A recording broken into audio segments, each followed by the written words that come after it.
Hi everyone, welcome back to Miss Mathematics Tamil. இன்னைக்கு நம்ம பார்க்க போகிற சாப்டர் சர்க்கிள்ஸ். சர்க்கிள்ஸை பற்றி நிறைய நம்ம சின்ன கிளாஸ்லலாம் படிச்சிருப்போம். சென்டரு, ரேடியஸு, அப்புறம் டயாமீட்டர், அப்புறம் இந்த மாதிரிலாம் அதில் வர ஆங்கிள்ஸ்லாம் எப்படி இருக்கும், இந்த மாதிரிலாம் நிறைய பாயிண்ட்ஸ் எல்லாமே வந்து ப்ரீவியஸ் ஸ்டாண்டர்ட்லலாம் படிச்சிருப்போம். இதில் கொஞ்சம் தியரம் பேஸ்டு வந்து நம்ம பார்க்க போகிறோம். ஓகே, ஃபஸ்ட்டு சீக்கண்ட்னா என்ன அப்படிங்கிறது பார்க்கலாம். A line which intersect a circle in two distinct points is called a secant of the circle. Okay, இங்கே இந்த பிக்சரை பாருங்கள். ஒரு சர்க்கிள் இருக்குது, எல்லுங்கிறது ஒரு லைன் இருக்குது. ஓகேவா? அப்போ அந்த லைன் வந்து இன்டர்செக்ட் பண்ணது டூ டிஃப்ரெண்ட்டான பிளேஸில். இங்கே ஒரு பாயிண்ட்டு, இங்கே ஒரு பாயிண்ட்டு இல்லையா? இது பாயிண்ட் பின்னு வச்சுருக்கோம், இங்கே க்யூன்னு வச்சுருக்கோம். அப்போது ஒரு லைன் வந்து சர்க்கிளில் ரெண்டு டிஃப்ரெண்ட்டான பிளேஸில் இன்டர்செக்ட் ஆச்சுன்னா அதுதான் நம்ம இந்த சர்க்கிளோட சீக்கண்ட்டுன்னு நம்ம சொல்கிறோம். ஓகேவா? அப்போது சீக்கண்ட் அப்படின்னாவே அப்போது ஒரு சர்க்கிளை வந்து ரெண்டு பாயிண்டில் இன்டர்செக்ட் பண்ணோம் அப்படின்னு சொல்லிட்டு நம்ம தெரிஞ்சுக்கலாம். உங்களுக்கு இது வந்து சம் ஃபில்லப் இல்லைன்னா வந்து எம்சிக்யூவில் இல்லை வேறு ஏதாவது தீரமில் வந்து ஒரு ஒரு நீங்கள் திங்க் பண்ணுறதுக்கு ஒரு சின்ன ஹெல்ப் பண்ணுற ஒரு பாயிண்ட்டாகவும் இது வரும். ஓகேவா? ஓகே, அடுத்தது வந்து டேஞ்சன்ட்னா என்ன அப்படின்றத பார்க்கலாம். A line that intersect the circle in exactly one point. Exactly one point is called a tangent of the circle. Okay, இங்கே இந்த பிக்சரை பாருங்கள். ஒரு சர்க்கிள் இருக்குது, இங்கே ஒரு லைன் இருக்குது. ஓகே, அது பார்த்தீங்கன்னா இன்டர்செக்ட் பண்ணுது, பட் ஒரே ஒரு பாயிண்டில் மட்டும்தான் இன்டர்செக்ட் பண்ணுது. இந்த பிக்சரில் பாருங்கள், இந்த சர்க்கிளில் வந்து இந்த லைன் வந்து ரெண்டு பாயிண்டில் இன்டர்செக்ட் பண்ணுது. Same line. ஓகே, வேறு வேறு லைன் கிடையாது, சேம் லைன். அதே மாதிரி இங்கே சேம் லைன், ஒரே ஒரு லைன் தான், ஆனால் இந்த சர்க்கிளில் ஒரு பாயிண்டில் மட்டும் இன்டர்செக்ட் பண்ணுது. அப்போ அந்த மாதிரி இருந்ததுன்னா இதுக்கு பேர் டேஞ்சண்ட்டு. ஓகேவா? அடுத்தது இப்போது தியரம் பார்க்க போகிறோம். A tangent to a circle is perpendicular to the radius through the point of contact. Okay, இப்போ அதோட ப்ரூஃப் எல்லாம் வந்து நம்ம டிஸ்கஸ் பண்ண போகிறோம். இப்போ டேஞ்சன்ட்னா இப்போ இதுதான் சொன்னேன் இல்லையா, ஒரு சர்க்கிளை ஒரே ஒரு பாயிண்டில் இன்டர்செக்ட் பண்ணுச்சுன்னா அதுக்கு டேஞ்சன்ட்டுன்னு நம்மளுக்கு இப்போது தெரியும். ஓகேவா? இந்த டேஞ்சன்ட்டு சர்க்கிளில் இருந்து ஒரு லைனை வந்து இதை மீட் பண்ண வச்சோன்னாக்கா, ஜாயின் பண்ணான்னா அது எப்படி இருக்கும்? பர்பண்டிகுலராக இருக்கும் அப்படின்னு சொல்கிறாங்க. ஃப்ரம் வேர் ரேடியஸ்லேருந்து, அதாவது சென்டர் பாயிண்ட்லேருந்து சர்க்கம்ஃபரன்ஸில் நம்ம ஜாயின் பண்ணுற எந்த ஒரு லைனுமே ரேடியஸ்ன்னு சொல்லுவோம் இல்லையா? அப்போ சென்டர்லேருந்து வரையக்கூடிய அந்த லைனு எங்கே டேஞ்சண்ட்டில், அதாவது இந்த லைனு இன்டர்செக்ட் ஆகிற இந்த பாயிண்ட்டுக்கும் சென்டர்லேருந்து வரையக்கூடிய இந்த லைனும் வந்து ஆல்வேஸ் பர்பண்டிகுலராக தான் இருக்கும் அப்படின்னு சொல்லிட்டு ஒரு தியரம் இருக்குது. இதே தியரமோடது கான்வர்ஸ் தியரம். கான்வர்ஸ் தியரம்னா வந்து ரிவர்ஸில் சொல்லுவாங்க. ஓகே, அப்போ line drawn through the end point of a radius.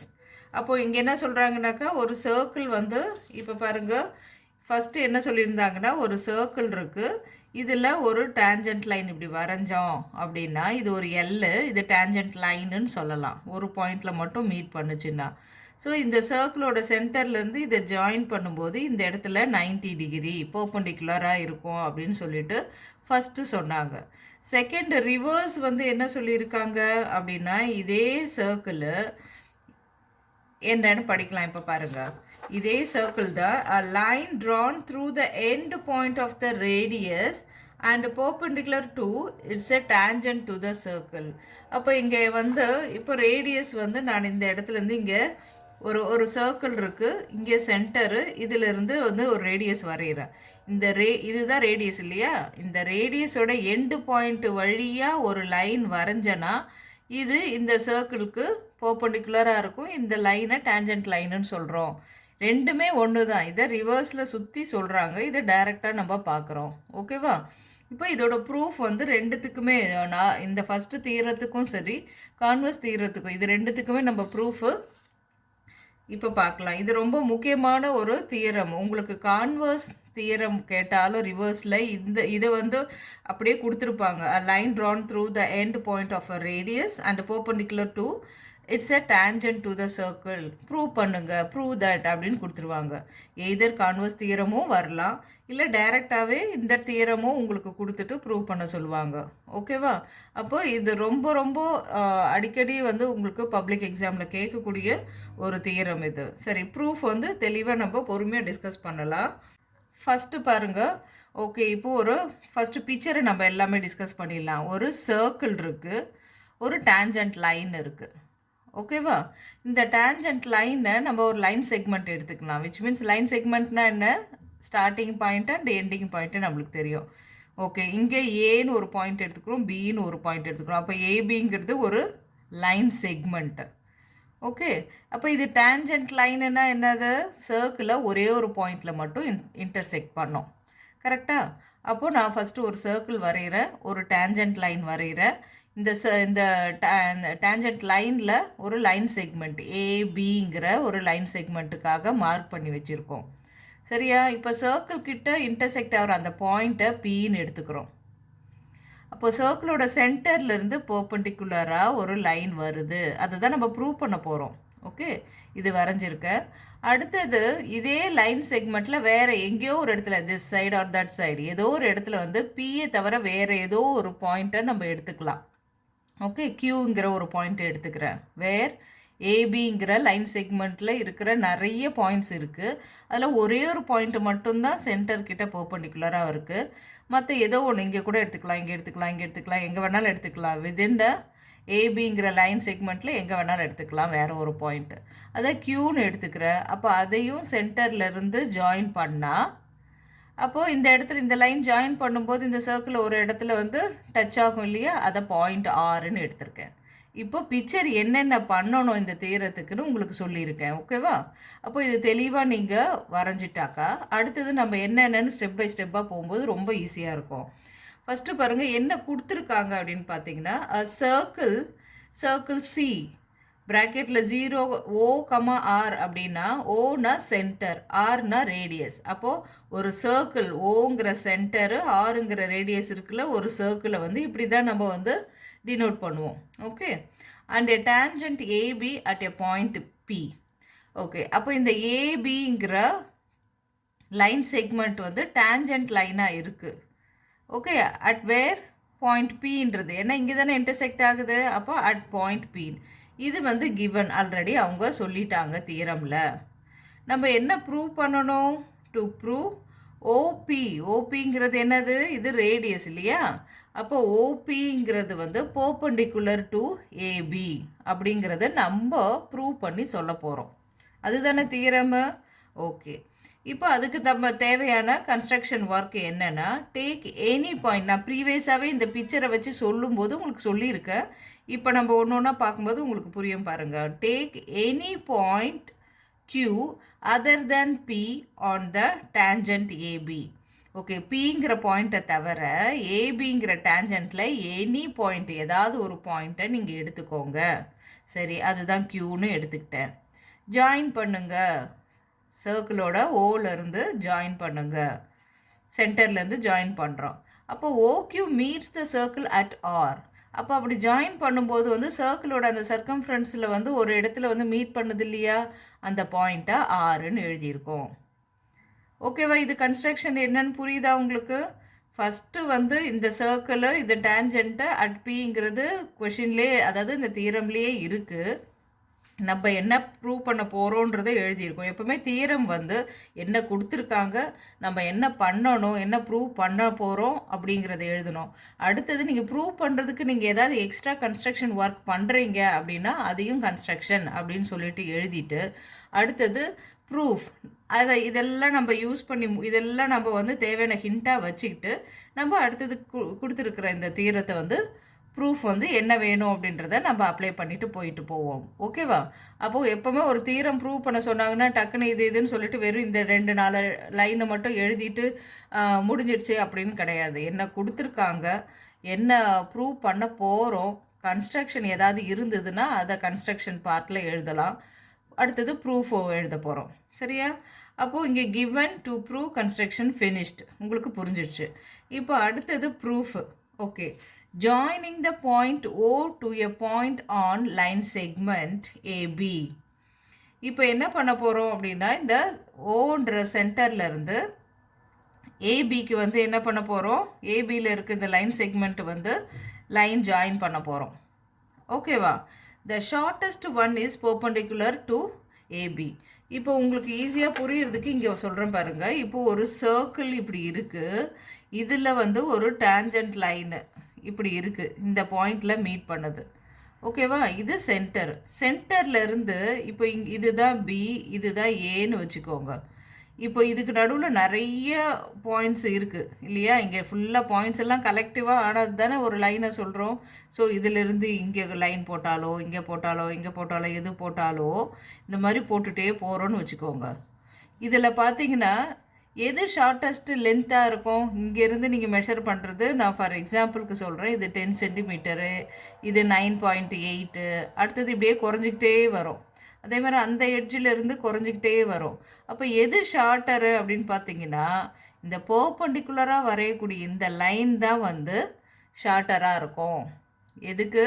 சென்டர்லேருந்து ஏபிங்கிற செக்மெண்ட்டில் இருக்கிற எந்த ஒரு பாயிண்ட்டை நீங்கள் ஜாயின் பண்ணாலும் ஒவ்வொன்றுத்துக்கும் ஒரு டிஸ்டன்ஸ் இருக்க போகுது. அதில் ரொம்ப குட்டியான டிஸ்டன்ஸில் இருக்கிற ஒரு லைன் எது அப்படின்னு பார்த்தீங்கன்னா, இங்கே சென்டர்லேருந்து ரேடியஸாக வரையக்கூடிய அந்த லைன் தான் ஷார்ட்டாக இருக்கும். இதெல்லாம் ரேடியஸ்ன்னு சொல்ல முடியாது இல்லையா? இது வெளியெல்லாம் போகுது, இதுவும் வெளியே போகுது, மற்றதெல்லாம் இதே மாதிரி போயிட்டுருக்கு. அப்போ ஒரு பாயிண்டில் மட்டும்தான் இன்டர்செக்ட் ஆகுது இந்த லைனு. அப்போ அதிலிருந்து சர்க்கிளோடைய சர்க்கம்ஃபரன்ஸில் இருக்கிறதுனால அதை தான் நம்ம இது மட்டும்தான் நம்ம ரேடியஸ் சொல்ல முடியும், மற்றது எதுவுமே ரேடியஸ் கிடையாது. ஓகேவா? அப்போது shortest one is perpendicular to AB. Okay, அந்த பாயிண்ட் புரிஞ்சிச்சு இல்லையா? So to prove that OP perpendicular to AB அப்படிங்கிறது நம்ம ப்ரூவ் பண்ணி ஆகணும். சரி, அதுக்கு எதை ப்ரூவ் பண்ணால் நம்மளுக்கு போதும் அப்படிங்கிறத பார்க்கலாம். It is sufficient to prove that OP is shorter than any other point. Okay, அப்போ இப்போ நம்ம என்ன எதுக்கு இப்போ பிக்சரில் நான் வரைஞ்சி இப்போ நான் சொல்லிட்டு இருந்தேன் இல்லையா, அந்த லைன் செக்மெண்ட்டில் எதை ஜாயின் பண்ணாலும் ஒரு லென்த்து கிடைக்கும். ஆனால் இந்த பெர்பெண்டிகுலராக வரையக்கூடிய இந்த லைன் மட்டும்தான் வந்து சென்டர்லேருந்து ரேடியஸாக இருக்கும், அது பெர்பெண்டிகுலராக இருக்கும். அப்போ ஓபி பெர்பெண்டிகுலர் ஏபின்னு நம்ம ப்ரூவ் பண்ணணும். அதுக்கு பதிலாக இங்கே நம்ம வரைஞ்ச இந்த லைன் தான் ஷார்ட்டஸ்ட்னு சொல்லிட்டோன்னா முடிஞ்சிடும் இந்த தீரம் இல்லையா?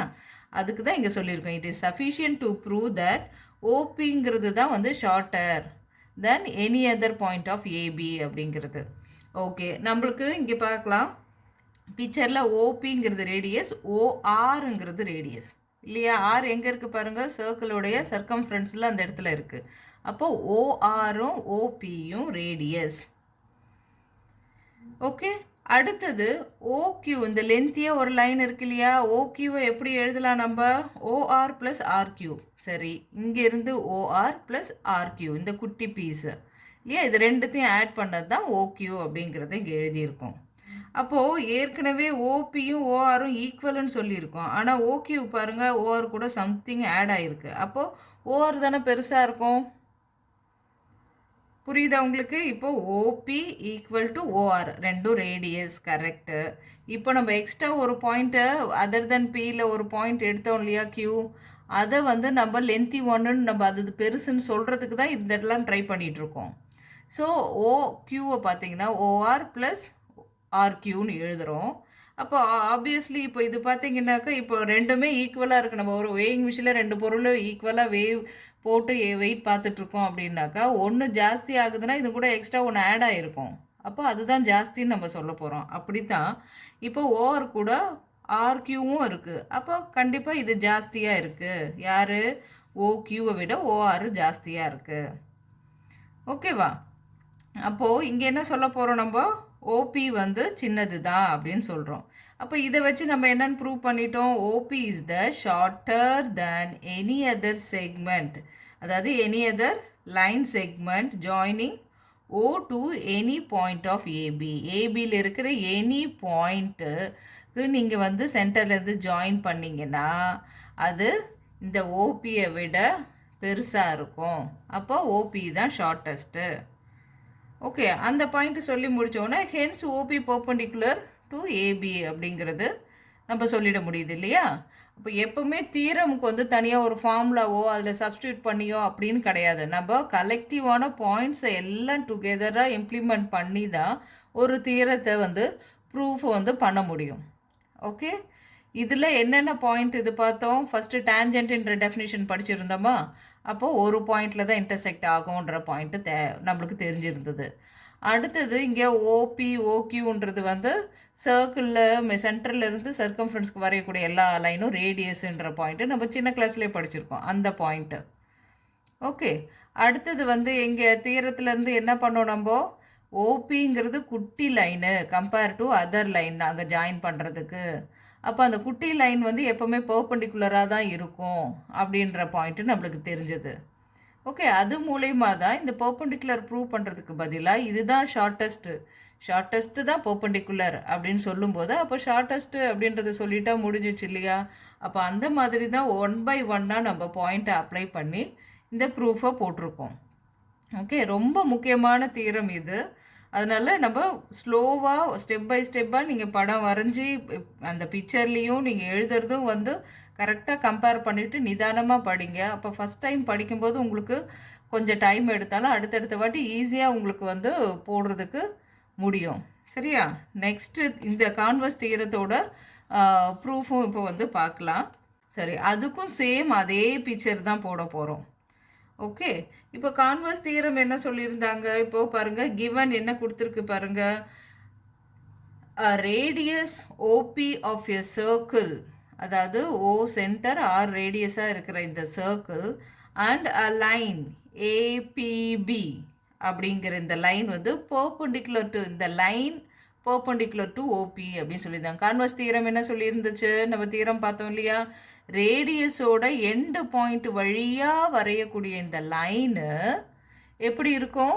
பர்பண்டிகுலராக இருக்கும் அந்த டேஞ்சன்ட் லைனு அப்படின்றது தானே ரிவர்ஸில் தலைக்கில் சொல்லியிருந்தாங்க இல்லையா? அடுத்தது நம்ம ப்ரூவ் பண்ண வேண்டியது என்னது? AB is a tangent to the circle at the point P. அப்போ நீங்கள் இது பர்பண்டிகுலராக இருக்கும், இந்த பாயிண்ட் வழியாக வரைஞ்ச இந்த லைனு டேஞ்சன்ட்டு அப்படின்னு நம்ம ப்ரூவ் பண்ணி காட்டணும். சரியா? அப்போது ப்ரூஃப் இதில் எதுவுமே நம்ம கன்ஸ்ட்ரக்ஷன் எதுவும் இல்லை. ஆல்ரெடி நம்ம வந்து என்ன சொல்கிறது, இல்லை நீங்கள் வந்து வெறும் கான்வர்ஸ் தீரம் மட்டும் உங்களுக்கு எக்ஸாமுக்கு வருதுனாக்கா அப்போ you have to mention here. இதுதான் ஃபஸ்ட்டாக பண்ண போகிறீங்கன்னா ஓகே, பிஏ தவிர வேற ஒரு பாயிண்ட்டை வந்து ஏபி லைன் செக்மெண்ட்டில் க்யூன்னு ஒன்று எடுத்துக்கிறேன். அப்புறம் அதை சென்டர் ஓவிலேருந்து நான் ஜாயின் பண்ணுறேன். அப்போது சர்க்கிளில் வந்து ஆறுங்கிற பிளேஸில் இன்டர்செக்ட் ஆகுது அப்படிங்கிற இந்த 2 லைனை இங்கே மென்ஷன் பண்ணலாம். நான் இப்போ கண்டினியூவாக நார்மல் தீரமும் கான்வர்ஸ் தீரமும் உங்களுக்கு சொல்கிறதுனால அந்த போர்ஷன் இங்கே நான் எழுதலை, ஆல்ரெடி டிஸ்கஸ் பண்ணதுனால. ஓகே, ஸோ ப்ரூஃப் என்ன பண்ண போகிறோம்? Take a point Q different from P on the line AB. அப்போ ஓபி பர்பண்டிகுலர் ஏபி இல்லையா? சரி, among all the line segments joining O to a point on AB. அதாவது இப்போ நான் ஏற்கனவே சொன்னேன் இல்லையா, அந்த மாதிரி ஓன்றதுல இருந்து வெளியில் எந்த பாயிண்ட்டுக்கு வேணாலும் இந்த சைடாக இருக்கட்டும் இந்த சைடாக இருக்கட்டும் வரையக்கூடியதில் அப்படி வரைஞ்சா ஓபி தான் ஷார்ட்டஸ்ட்டாக இருக்கும். ஓகே, அப்படின்னு இங்கே வந்து நம்ம சொல்கிறோம். இது எல்லாமே வந்து ரிவர்ஸில் ஏற்கனவே நீங்கள் பார்த்த தீரத்துலேருந்து பின்னாடி இருந்து போகிற மாதிரி இருக்கும் இந்த ப்ரூஃபு. அப்போ இது ஷார்ட்டஸ்ட்டாக தான் இருக்கும் அப்படின்னு சொல்லிட்டு, அப்போ ஷார்ட்டஸ்ட்டாக இருந்துச்சுனாக்கா ஓகேவை விட ஓபி வந்து சின்னதாக இருக்கும் அப்படின்னு சொல்கிறோம். ஏன்? ஆல்ரெடி நம்மளுக்கு தெரியும் ஷார்ட்டஸ்ட்டுன்னு சொல்லிட்டு. அப்போது Q lies outside the circle. அப்போது Qங்கிறது வந்து சர்க்கிள் மேலே எங்கேயும் கிடையாது, வெளி பக்கமாக இருக்குது இந்த Qன்ற பாயிண்ட்டு அப்படின்னு சொல்லிட்டு மென்ஷன் பண்ணுறோம். ஓகே, அப்போது thus every point on AB other than P lies outside the circle. அப்போ இந்த டேஞ்சன்ட்டில் எடுத்த மற்ற எல்லா பாயிண்ட்டுமே வந்து சர்க்கிள் மேலே இல்லாமல் வெளியில் இருந்துச்சுன்னா அப்போது சர்க்கிள் மேலே இருக்கிற ஒரே பாயிண்ட் யார்? இந்த பிங்கிறது மட்டும்தான். ஓகேவா? இதை எப்படி இந்த கான்வர்ஸ் தியரம் ப்ரூவ் பண்ணுறோன்னு புரியுது இல்லையா? This shows that AB meets the circle only at the point P. Hence AB is a tangent to the circle at P. அப்போ நம்ம சொல்கிறோம் ஒரே ஒரு பாயிண்டில் மட்டும்தான் அது வந்து மீட் பண்ணுறதுனால ஏபிங்கிறது வந்து டேஞ்சன்ட்டு அப்படின்னு சொல்லிட்டு நம்ம சொல்கிறோம். ஓகே, ஸோ தீரம் வந்து நல்லா 2-3 வாட்டிக்கு மேலே எழுதி பாருங்கள், பிக்சரோடு வச்சு அதை கம்பேர் பண்ணி போடுங்க. ஓகேவா? அப்போ ஈஸியாக புரியும். அப்போ இந்த தியரம்லாம் யூஸ் பண்ணி நம்ம சம்ஸும் போட போகிறோம். First Jammu, a tangent PQ at a point P of a circle of radius 5 centimeter, okay, meets a line through the center O at a point Q, so that OQ is equal to 13 centimeter. Find the length of PQ சொல்லியிருக்காங்க. Okay, இப்போ கொஷினில் என்ன கொடுத்துருக்காங்க, நம்ம பிக்சரை வச்சு நம்ம தான் பிக்சர் வரையணும். அது என்னன்றதை பார்க்கலாம். ஃபஸ்ட் லைன் என்ன சொல்லியிருக்கு, a tangent PQ at a point P. Okay, ஒரு சர்க்கிள் வரைஞ்சிட்டு ஒரு டேஞ்சன்ட் லைனை இங்கே நீங்கள் எக்ஸ்டெண்ட் பண்ணிக்கலாம். டேஞ்சன்ட் லைனு எந்த இடத்துல, அட் பாயிண்ட் P. ஓகே, ஒரு சர்க்கிள் வரைஞ்சாச்சு, ஒரு லைன் வரைஞ்சாச்சு, அந்த மீட் பண்ணுற பாயிண்ட்டு Pன்னு எழுதியாச்சு. அடுத்தது ரேடியஸ் 5 சென்டிமீட்டர். அப்போ சென்டர்லேருந்து இந்த பாயிண்ட் Pக்கு வந்து லைன் போடலாம். இது ரேடியஸ் தானே, அது 5 சென்டிமீட்டர். ஓகேவா? அடுத்தது என்ன சொல்லியிருக்காங்க, line through the centre O at the point Q, so that இங்கே என்னென்னா இப்போ OP இங்கே இருக்குது, சர்க்கிளுக்கு வெளியே ஒரு இடத்துல Qன்னு ஒரு பாயிண்ட் இருக்குது, அந்த பாயிண்ட்லேருந்து சென்டரை ஜாயின் பண்ணால் இட் கிவ்ஸ் 13 சென்டிமீட்டர் லென்த்துன்னு சொல்லியிருக்காங்க. ஓகேவா? அப்போனா இந்த டேஞ்சன்ட் பாயிண்ட்டுக்கும் வெளியே ஒரு பாயிண்ட் Qன்னு எடுத்துக்கிட்டோமே, இதோட டிஸ்டன்ஸு என்னன்னு சொல்லுங்கன்னு கேட்டிருக்காங்க. ஓகே, சரி, நம்மளுக்கு வந்து என்னன்னு நம்மளுக்கு தெரியும். ஸோ டேஞ்சன்ட் லைன் வந்து சர்க்கிளோட ரேடியஸ்க்கு பர்பெண்டிகுலராக இருக்கும்னு இப்போ தான் நம்ம தியரம் படிச்சிருக்கோம் இல்லையா? அப்போது அதுதான் நம்மளுக்கு க்ளூவாக இருக்க போகுது இந்த சம்முக்கு. Okay, so tangent point P is perpendicular to the radius. அப்போது ஓபிங்கிறது வந்து PQன்ற லைனுக்கு பர்பெண்டிகுலராக இருக்கும். அப்போ பர்பெண்டிகுலராக இருக்குன்னா இந்த இடத்துல 90 டிகிரி. ஓகே, அப்போ இந்த ட்ரையாங்கிள் என்ன triangle, right angle triangle. So அப்போ எங்கே 90 டிகிரியோ அதுக்கு ஆப்போசிட்டில் இருக்கிறது தான் லென்த்தியான சைடு, அதுதான் ஹைபாட்டினியூஸ்னு நம்ம சொல்லுவோம் இல்லையா? இப்போது 2 சைடு ஹைபாட்டினியூஸும் இன்னொரு அட்ஜசன்ட் சைடும் நம்மளுக்கு தெரிஞ்சிடுச்சுன்னா அப்போ என்ன பண்ண போகிறோம், நம்ம பித்தாகரஸ் தியரம் யூஸ் பண்ணி இப்போ அதர் சைடை நம்ம ஈஸியாக கண்டுபிடிச்சிடலாம். அதுக்கு ஹெல்ப் பண்ணது ஒரே ஒரு விஷயம், இந்த நம்ம படித்த தியரம். டேஞ்சன்ட் லைனுக்கும் சென்டர்லேருந்து வரையக்கூடிய ரேடியஸும் வந்து பர்பெண்டிகுலராக இருக்கும் அப்படின்றத வச்சு தான் இந்த ட்ரையாங்கிளே வந்து ரைட் ஆங்கிள் ட்ரையாங்கிள் முடிவு பண்ணோம். அதில் இருந்து ரைட் ஆங்கிள் ட்ரையாங்கிள் தெரிஞ்சதுக்கப்புறம் 2 சைடு நம்மளுக்கு தெரிஞ்சிடுச்சு, அதில் பித்தாகரஸ் தியரத்தில் அப்ளை பண்ண போகிறோம். ஓகே, எது இங்கே ஹைபாட்டினியஸு, OQ தான் வந்து hypotenuse. So OQ square is equal to OP square plus PQ square. அப்போ எது வேணும் நம்மளுக்கு, PQ வேணும். அப்போ அதை அப்படியே வச்சுக்கோங்க. எது இதெல்லாம் தெரியுமோ அதில் போய் அப்ளை பண்ண போகிறோம். ஸோ 13 ஸ்கொயர் வந்து 169. இந்த 5 ஸ்கொயரு ஈக்குவலுக்கு அந்த பக்கம் போகும்போது -25. ஸோ 169லேருந்து 25 மைனஸ் பண்ணும்போது 144. 144ங்கிறது என்னது, PQ ஸ்கொயருக்கு. அப்போ PQ தானே வேணும். அப்போ 12 ஸ்கொயர் தான் 144. So PQ is equal to 12 centimetre. ஓகேவா? இதெல்லாம் 2 மார்க் கொஷின்ஸு. ஓகேவா? அடுத்தது ஃபில் இன் த பிளாங்க்ஸ். இப்போ இது வரைக்கும் நம்ம தியரமில் மற்றதெல்லாம் பண்ணதெல்லாம் வந்து ஃபில் இன் த பிளாங்க்ஸ் மாதிரி வந்து 1 மார்க் கொஷின்ஸை பார்க்கலாம். The common point of a tangent and the circle is called. Okay, சர்க்கிள்க்கும் இந்த டேஞ்சனுக்கும் 2 பேருக்குமே காமனாக இருக்கிற பாயிண்ட், அந்த இன்டர்செக்ஷன் பாயிண்ட்டை என்னன்னு சொல்லுவோம் அப்படின்னு டேஷ் கேட்டிருக்காங்க. Point of contact. அதுக்கு பேர் என்னது, பாயிண்ட் ஆஃப் கான்டாக்ட். எந்த பாயிண்டில் அந்த லைனும் சர்க்கிளும் வந்து கான்டாக்டில் இருக்கோ அது பாயிண்ட் ஆஃப் கான்டாக்ட்னு நம்ம சொல்கிறோம். ஓகேவா? Next question, a circle may have dash parallel tangents. இப்போ ஒரு சர்க்கிளுக்கு வந்து எத்தனை பேரலான டேஞ்சன்ட் இருக்க முடியும் அப்படின்னு பார்த்தீங்கன்னா, இது நம்ம இப்போ டிஸ்கஸ் பண்ணிவிட்டு அதுக்கப்புறம் உங்களுக்கே ஆன்சர் சொல்ல வரும் பாருங்கள். இப்போது ஒரு சர்க்கிள் இங்கே இருக்குது. இப்போ சர்க்கிளில் நிறைய பாயிண்ட்ஸ் இருக்குது இல்லையா? எவ்வளோ பாயிண்ட்ஸ் வரும்? 360 பாயிண்ட்ஸு கிட்ட வரும். ஓகேவா? அப்போ நான் இந்த பாயிண்ட் எடுத்துட்டு இதை டச் பண்ணுற மாதிரி ஒரு லைன் வரைஞ்சேன்னா இதுக்கு பேரலாக என்னது இங்கே ஒன்றே ஒன்று வரும். இங்கே வர்ற லைன் எல்லாம் இப்போ இங்கே வருது, இப்படி வருது, இல்லை இங்கே வருது, இல்லைனா இப்படி வருதுன்னா அதெல்லாம் இதுவும் பேரலல் கிடையாது. இதுவும் பேரலல் கிடையாது. அப்போது இந்த இடத்துல டேஞ்சன்ட் லைன் வந்து 2 லைன்ஸ் மட்டும்தான். இதுவும் மட்டும்தான் பேரலாக இருக்க முடியும். அப்போ இந்த பாயிண்ட்டுக்கு ஆப்போசிட்டாக ஸ்ட்ரெயிட்டாக, அதாவது நம்ம இப்போ ஜாயின் பண்ணால் இது டயமீட்டராக வரணும்.